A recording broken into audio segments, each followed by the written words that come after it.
Welcome back to another episode of Today's Truth Podcast. I am your host, Graham, with my co-host, Dave and Ashley. We are so happy to have you guys back this week. We're trying something a little new with giving you guys a video podcast if you're watching on Facebook or YouTube. And for those of you watching on Spotify, come check us out on Facebook and YouTube. On YouTube, you can find us at Today's Truth Podcast. And on Facebook, you can find us on the Salt Light Media Facebook page, as well as various other places that we are sharing our videos. So keep an eye out. Today we have a really exciting episode for you. I am so excited for this episode. We're going to have some fun. So Ash, I'm going to kick it off to you so you can kind of give our viewers and listeners a rundown of what to expect today. Yeah, sure. So these videos are going to be reaction reels, and we're just going to see some things that are going on in the world and give you some feedback on our thoughts on it and how it pertains to you and what you should do about it. And we're also going to laugh, probably. Hopefully, I hope we laugh. Yeah. I think we can accomplish that. I hope so. So, alrighty. Well, first episode, and Dave and I have not seen these. Nope. Ashley picked these out for us to react to for you guys. Some of you have probably seen these videos, so don't spoil it for your family members. Don't spoil it. Give you feedback on this, Graham. At the end, there's like another reaction at the end of it. So like, if you want to cut it short after he's done with it, that'd be fine. The Man on the Street, not so much, but yeah, you can kick us off with it. Alrighty, we're going to kick it off with A Man on the Street. You know how many minutes are in 1/2 of an hour?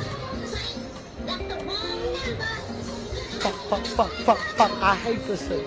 I'm gonna take a guess. I'm gonna say, because there's 60 minutes, 25. Yes. Do you know how many degrees make up a whole circle? 100. Yes. How many cents make up $1? 25 cents. How many states make up the USA? 55. Yes. Okay. Well, my first reaction is I'm definitely putting my kid in public school. That video sold it for me. Yeah, that'll solve it. Starting tomorrow, I'm texting my wife now. No more homeschooling. So, I mean, I went through public school. How much of that do you feel like was nerves versus intelligence? None of it. I think it was all intelligence on that one. I mean, for most of them, yeah. How many degrees are in a full circle? 100? Like, where did they go to school? Well, at least the one girl got 25 minutes. That was pretty close. I mean, she was a little off, and then how many cents are in a dollar? I know. So, wow. I mean, I still wear I'm currently on like the Apple Watch, but even if you see it, it's a FaceTime. Like it's a face, because I can still read that. A lot of people can't, which is kind of scary if you think about it. But I just watched one with a riddle, and the guy's like testing intelligence, but people answered more nervously in that case versus this, which are just quick facts, in my opinion. You can take your time to think, but if they do feel rushed, it's kind of weird that they would spit out such a crazy answer that's not even close to the answer, if that makes any sense. I think something that I noticed too that the Man on the Street was doing is he was telling them yes. He wasn't correcting them. He was allowing them to still just continue with their delusion. That's what kind of made me laugh the most. Yeah, I think he learned that. Oh, yeah, sorry, for Dave. Sure. No, you're good. I'm saying lesson for me is like, let's bring back paying with change. We need soda machines. We need to pay with quarters, nickels, dimes, or maybe like become a check stand person and like have to count out change. Because I had to do that at like 17, 18. Yep. Mm-hmm. I had to do that for my first job at McDonald's. Yeah. Sitting on the front register, the till, as they call it. The till. Yeah. Yes. So now we're going to go to The View. My favorite let's show. go. The optics were terrible, meaning all of our top military brass are all in one place, and we spent $6 million to get them there. That didn't make a lot of sense to me. It also didn't make a lot of sense to me that he was saying that he was going to toughen physical standards and review the anti-hazing policy by sort of implementing a hazing policy. And then also he said he was going to return to the highest male standard for combat positions because the troops were fat. Yeah. I don't understand how that was supposed to be an uplifting message for our military. Maybe he's referring to Colonel Sanders. It was really a bizarre thing. He started talking about woke DEI policies. By the way, there are no gender quotas in the military. By the way, he fired more than a dozen military leaders, many of them people of color and women. He fired the chairman of the Joint Chief of Staff, General Charles Brown Jr., who is African American. Yeah. He fired the first woman to command the Navy, Admiral Lisa Franchetti. I don't understand the sort of hypocrisy of firing these people, having all these people meet together and then denigrating them. But did you look at it? They're looking at him like he has two heads. Well, they didn't applaud the beginning of that clip you just saw. The president is President Trump said, if you want to applaud, you applaud. If you don't like what I'm saying, you can leave the room. Of course, and then you heard the rest. There goes your rank in your future. But by the way, every one of these men and women in this room has been taught the entire time they've been in service that it is apolitical. You're not right, left, you're not red, blue, you're not Republican, Democrat. They don't show their politics because what you're doing on the battlefield is above politics. So they're not going to applaud, they're not going to cheer, they're not going to boo. They're going to show up and listen to the commander-in-chief. But to Sarah's point, I've literally sat in the VTC, like video conference room in the Pentagon. We could have done this a lot easier and a lot cheaper and talked to people all around the world. Yeah. Come on. Wow. Yeah. I mean, what they're talking about with that conversation that Trump had, number one, as a veteran myself, seeing what the military has become with their standards over the last 4 years, and even beyond that, I got out 2011, 2012 era. And just seeing, you walk into a military base and you see somebody that doesn't look like they've done a crunch, push up, chin up, nothing in probably 15, 20 years. So I do understand why he's doing it. It's to make our country a strong military again. We used to be the fighting superpower of the world. And then we were pushed away from that and degraded from that through systematic change to regulations like the PT test.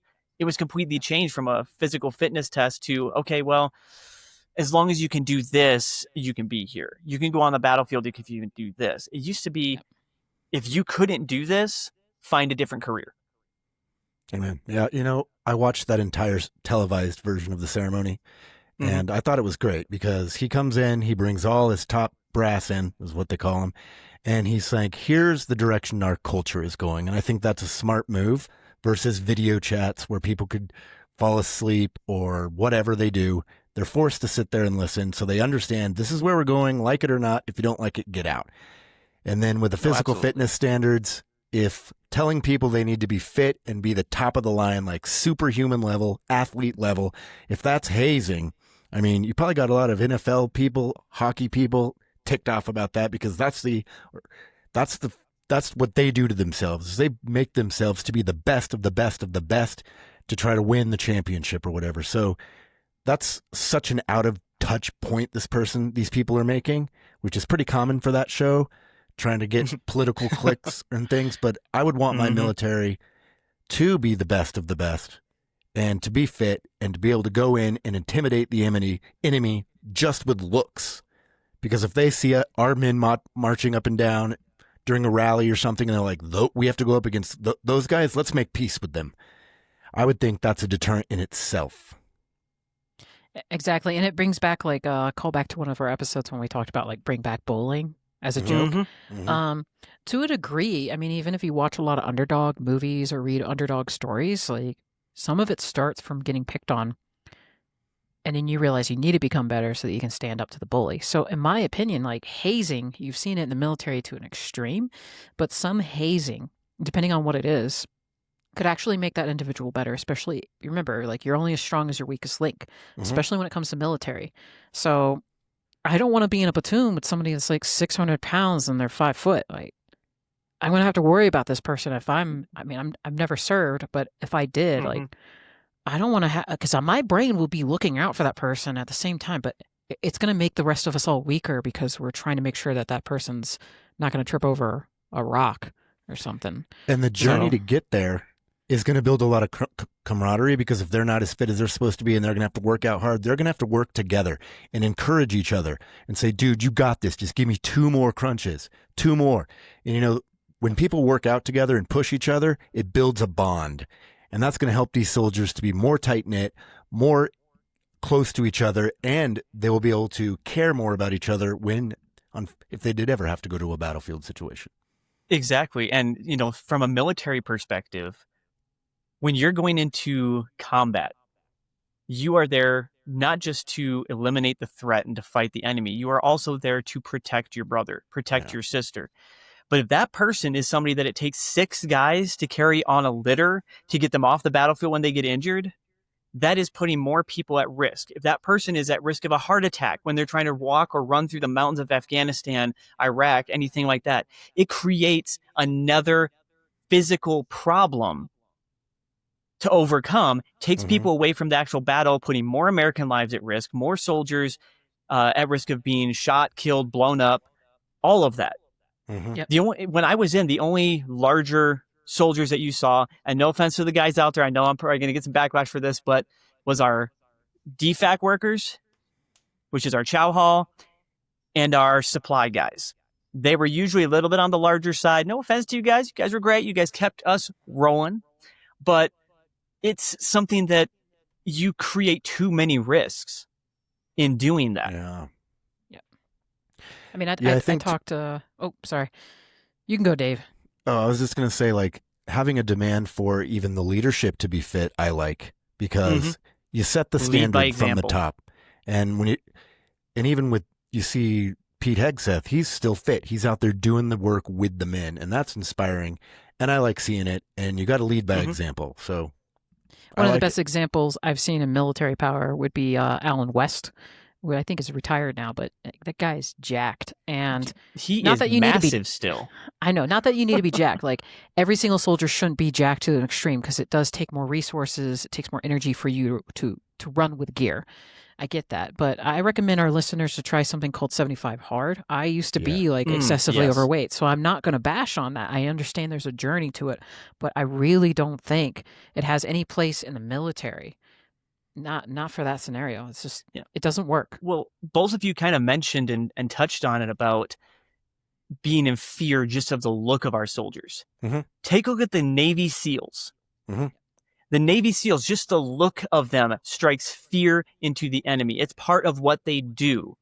That's how our entire military should be. Maybe not to the extent that, you know, these guys are so ripped that you could play their abs like a washboard in a bluegrass band. But you've got to have that intimidation factor of when you see that military coming, you go, oh, dang, this is about to get real. Are we sure we want to do this? Right now, other militaries in the world, terrorists, they're laughing at our military. It has been a laughing stock of a military for, you know, the last administration. And yeah, I mean, no offense to the hosts of The View, but they need to check with reality. They need to come in touch with the reality, because they are way off from it. The military is not just a job that you go to and deliver Coca-Cola to a convenience store. It is a job that if you don't do it right, you're not fit enough to do it. You don't have the guts to do it. The rest of the country, every American, is at risk. Yeah, The View is paid to do that, unfortunately. But I was just going to say that, like, a fit individual demands respect instantly. Without saying a word. Yep. Yes. Because you know this person put in the work. Yeah. Absolutely. And then their actions will reveal whether or not that trust is given. Because respect should be given off, but extra respect is usually given to those that are fit, in my opinion. Yeah. Oh, absolutely. Well, let's roll on to another video here. I think our viewers understand our point with military and physical fitness. It's definitely a standard that needs to be rehashed and upheld. Here we go with the next one. Basically, Section 19 refers to spreading what we say like racial hatred So you've posted something online that we believe is spreading racial hatred. Twitter, Facebook, I can't explain too much. It's just to give you the context beforehand. It'll be put to you in an interview. Because I appreciate you've never been arrested before, have you? Yeah, once or twice. Once or twice. Apologies. Frequent flyer. Apologies, I didn't think you were. Basically, how it works now is then, obviously, if you've got stuff you'd like to gather, obviously I'm more than willing to talk through what you're able to take with you. What, you're taking me away now? Yes, so you're under arrest, so you're going to Harrogate, unfortunately. You're taking me to Harrogate in the middle of the night over a tweet? I am, unfortunately. Is this what you signed up the police to do? This is my role. I'm trying to be reasonable with you here. So if there's stuff you'd like to gather, I'm more than willing to allow you to gather some sort of stuff like medication, if you've got any numbers you need. You do understand I'm going to make a maximum fuss about this free speech union. Yeah, absolutely. You guys just doing your jobs, obviously, but your head bosses have just opened up a world of shit. Trust me, if I didn't have to be here, I wouldn't have been. But I'm happy to give you... I'm quite certain you two have got like 50 better things to do. Wow. Was that in England or? It looks like it's UK, yeah. Yeah. It's UK. Yeah, I've heard that type of thing's been going on. Tweet something wrong and the thought police come after you. And I've read his books tweet, about that. His tweet was like F Hamas or something like that. So it wasn't anything like, I'm going to go kill this person. It was just like F Hamas. So politics were involved with that one for sure. Right. Of people saying, oh, we don't agree with him. We need to shut him up. And the best way to do that is throw him behind bars. Mm-hmm. Yeah. And then people are afraid to speak out because they're afraid they'll be next. And they might be. Yeah, exactly. It's just terrible. It's horrible. And these people need to rise up. And in mass numbers, they can't arrest them all. But if they do rise up, they have to finish it. And I'm not saying kill anyone, but make your voice known and make these politicians change. Yep. I'm actually going to bring a reference from a movie in on this because I think it really would help to give the viewers and listeners something to touch base with it on. If everybody's see the movie A Bug's Life, how in that movie, Hopper is just an ant. It's just a couple of ants.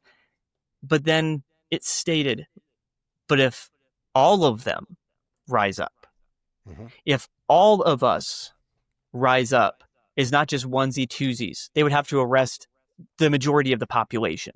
Yeah. But this also comes back to our episode last week, talking about our rights being revoked.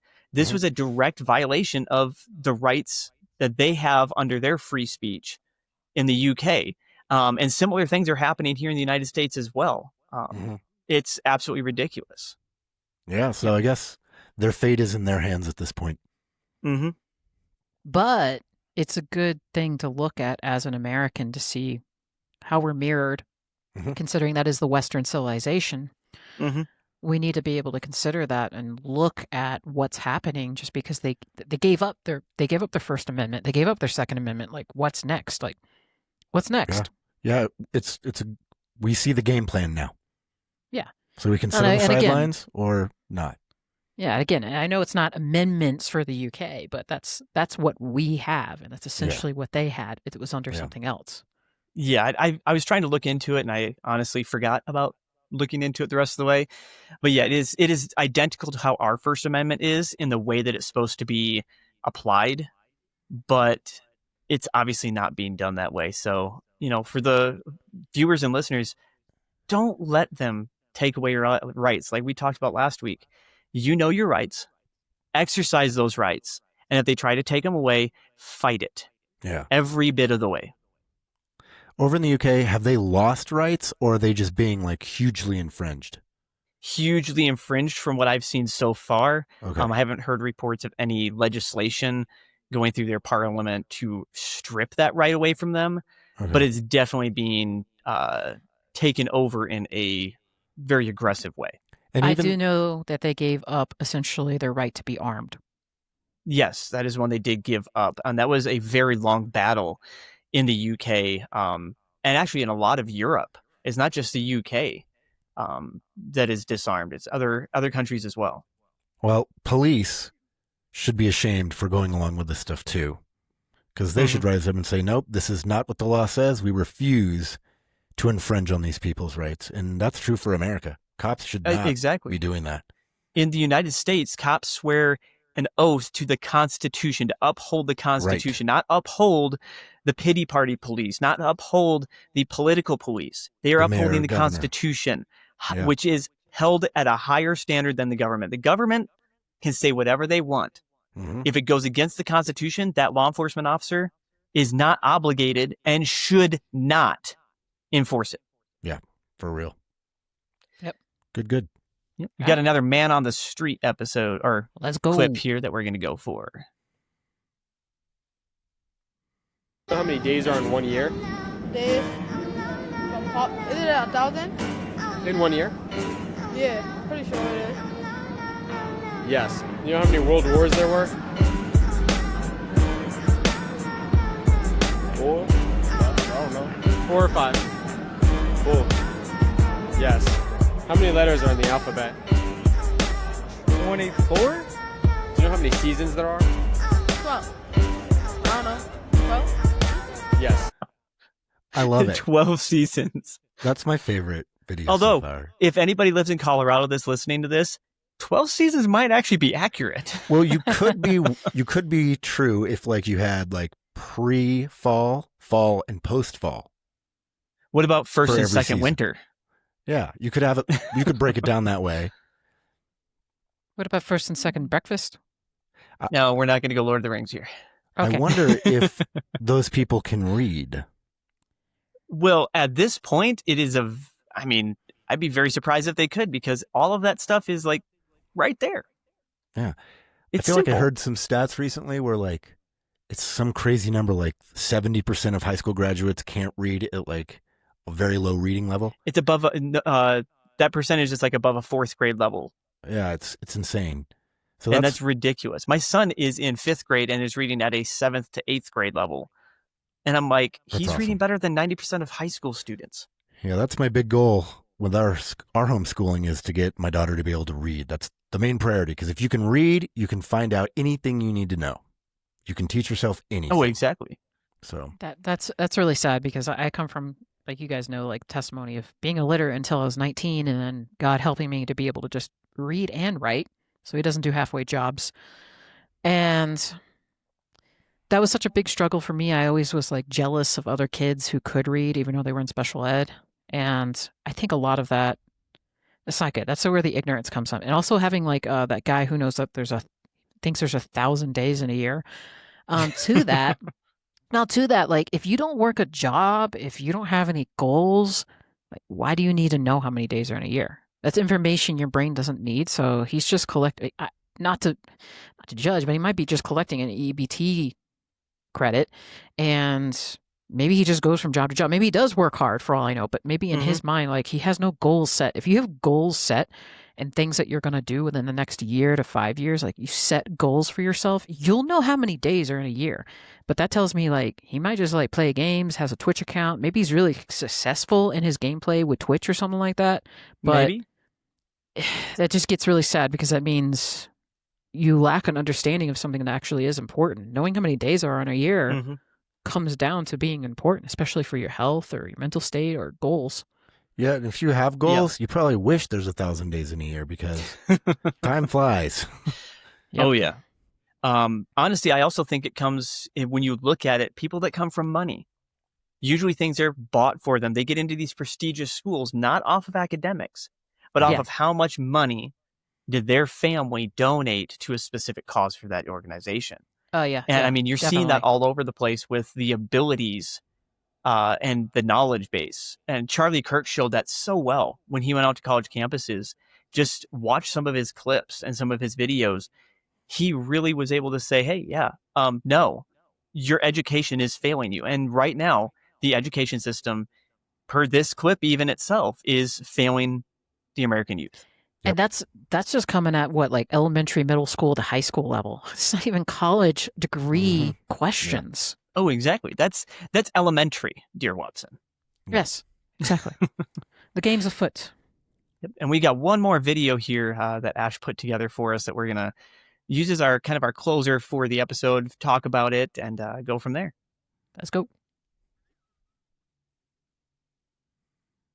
Okay, what was it? Sorry, I don't like the camera. You can have a body cam. I can exhibit that to you. I just don't like the camera, really. Okay, well, I'm doing this because this is my own house and I am telling you why I'm doing it. So I just need to know why would she's basically viewed a post which is not an arrestable offence. Viewed a offence, that's good. Okay. It happened in May and you're completely fine. The only thing is we need to seize the phone at this current moment. The phone needs to get seized from us, otherwise we will escalate this further. But with a voluntary interview. So have you seized anyone else? Is she the only child you're picking on? Voluntary interview, you'd be able to come. Have you spoken to anyone else? No, we'll come to the station now. Do you mind letting her finish her sentence before? Yeah. She does have to get further escalation, unfortunately. That's fine. We'll come to the station now. The phone isn't seized right now, and we're not able to basically get the phone. We have to escalate this further, which means your daughter will get arrested. For what? Viewing a social media post? Is that? I need to go with her in order to. No, absolutely not. What can we do to prevent destruction of evidence? I'm sorry. Lisa. That's fine. I would like you to leave now. I'd like you to leave. This is why you're okay, I have nothing more to say to you. A social media post. I've got nothing more to say. I'd like you to leave. You've harassed this child enough. I'd like you to leave. Lisa, that's no worries. Well, somebody called the ambulance because those cops were a little bit of a thought police. Yeah. She just viewed the post. I don't know if the viewers How you're do you listening. Not view a post if you're scrolling? Like, do you just randomly blink? But that's the thing. Why are they getting on her and seizing a phone for viewing a post? That's like if you didn't agree with something Trump said, but you looked at his post on X or Twitter or whatever, and then all of a sudden the cops show up at your door and say, "Hey, by the way, sorry, but because you viewed this post and you looked at it with your own two eyes that God gave you and you didn't scroll fast enough past it, we've got to take your phone and we're going to press charges." I like how the woman handled it. Mm-hmm. She held her protected ground. her family. Yeah, absolutely. And they pushed their way in the house, which they shouldn't do that. In the UK, they have different regulations with that. I don't know exactly what they are. I know in the United States, if they don't have a warrant, they ain't coming in. Fourth Amendment, baby.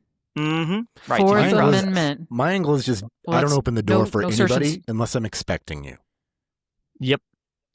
I don't even Fourth Amendment. Acknowledge the doorbell. I will look at my cameras first. If I don't know who it is, or if I look through the peephole, I don't know who it is, nobody's home at that point. No. If I don't know you, no one's home. When the doorbell rings, I'm like, everybody be quiet, and they'll leave. I would treat everybody like that. Yeah. It is sad that it's come to that. And especially, and I'm going to kind of just put this fire out there, in democratically run cities and states, it is more likely that you are going to get harassed by a law enforcement officer in those cities and states for something just petty than it is in other states. Like if you go to Texas, cops are cool in Texas, most of Texas. There are some places, I'm not going to say all cops in Texas are the cool ones, but if you go to like Detroit or Chicago or any of these other places that honestly right now are experiencing civil unrest, those cops are 100% on board with the deterioration that's going on in our society. And they're helping to systematically uphold that and continue it. Yeah, I would like to say, I don't know what UK's laws are, but I know the Fourth Amendment under America is against illegal search and seizures. So it's your due process. It protects you against unreasonable searches by authority figures and or seizures, which means they just bust into your house. It always requires a warrant, and you need to know your rights, not so that you can be a jerk about it, but so that you don't have what this lady just went through happening to you. Your daughter viewed a post. Viewed. Didn't like it, didn't comment, viewed. And I'd like to also point out that those UK police officers were really young. Like they were really young. Yeah. And nothing against that. Don't let anybody look down on you because of your youth, but it's very pliable to be an authority figure when you have people willing to do it that's gone into your education system, that's taught against your rights, and now you're working for that government, and that government's going to manipulate you as a young person to do it, because at least it's not happening to you, right? Oh, exactly. And don't I just don't want even to get me on the clarify. jihad. Yeah. I want to head covering, clarify don't for get the me on that. viewers as well today that yes, you have the right to due process. If they don't have a warrant, they can't come in, except in certain circumstances.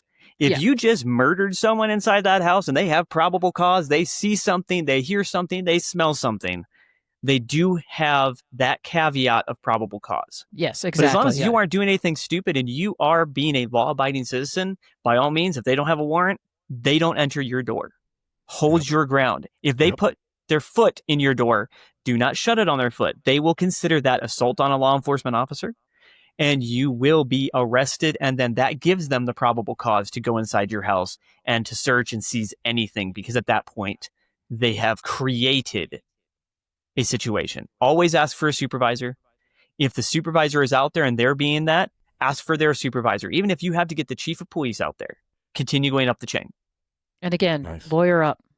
Oh, absolutely. Say, I won't speak to you until I've spoken to my lawyer. A lot of times, cops don't want to go through that, especially with the peddly stuff. But always be prepared. Yep. Sounds good, guys. Yep. But unfortunately, y'all, we are out of time again. This episode has gone by so fast for myself. I know that probably has been the same way for you guys as well, Dave and Ash. And Dave, I'd just like to know, is there anything that you'd like to say to the viewers here to close out our episode? Any final thoughts? Get your brain active. Be out there. Get sunlight. Exercise. Give your kids an extra hug every day. Make little things big deals. So read. Find books you're not interested in. Read them. Yeah. No, absolutely. Expand your mind. There is such thing as a library still. They have not gone out of business. Utilize them. They're free. Books are cheap on Amazon nowadays. And they Get a you can Kindle. get them in 2 days. I like physical books. Alrighty. Well, thank you Alrighty, so guys. much for those final words, Dave. And thank you all for listening and watching this episode of Today's Truth Podcast. We were so happy that you joined us. And again, as in every episode, we would really like to encourage you to support Turning Point USA, Charlie Kirk's organization that he started to help to build a better America by working with the next generation, America's youth. If you go to the Turning Point website, there are so many different ways that you can get involved. You can donate, you can volunteer, and you can even help start a chapter in your local high school or your local college. And I just highly encourage everyone to go ahead and do that. If you have teenagers at home, have them be a part of Turning Point USA. I can tell you for a fact that it's not only going to change the lives of their friends, but it's going to change your child's life as well. But again, thank you all for joining us today on another episode of Today's Truth Podcast, and we'll see you the next time.